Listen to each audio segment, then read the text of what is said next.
আপনি কি কখনো এমন কাউকে চান যাকে পেয়ে মনে হয় এই মানুষটাই আমার জীবনের আসল শান্তি?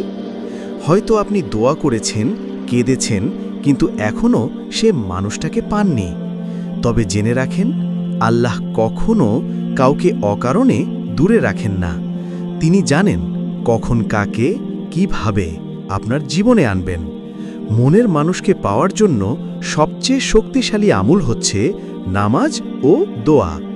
প্রতিদিন 5 ওয়াক্ত নামাজ আদায় করেন, তারপর নামাজ শেষে হাত তুলে আল্লাহকে বলেন, আল্লাহুম্মা ইন কানা ফি হাযাল আমরি খায়রুল লি ফাকদিরহু লি ওয়ায়াসসিরহু লি সুম্মা বারিক লি ফীহি।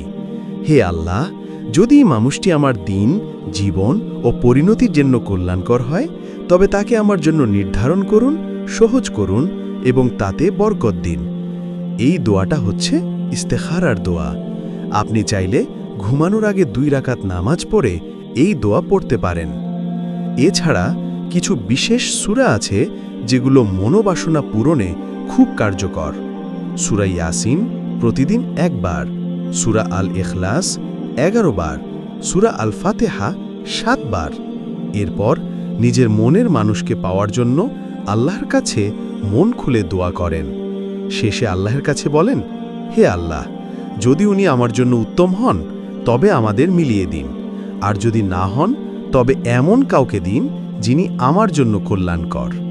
মনে রাখবেন, যাকে আল্লাহ নির্ধারণ করেন তাকে কেউ আপনার কাছ থেকে দূরে রাখতে পারে না, আর যাকে আল্লাহ দূরে রাখেন তাকে কাছে আনার চেষ্টা বৃথা। আমাদের চ্যানেলটিকে সাবস্ক্রাইব করতে ভুলবেন না। নতুন নতুন ভিডিও পেতে আমাদের চ্যানেলটিকে সাবস্ক্রাইব করুন।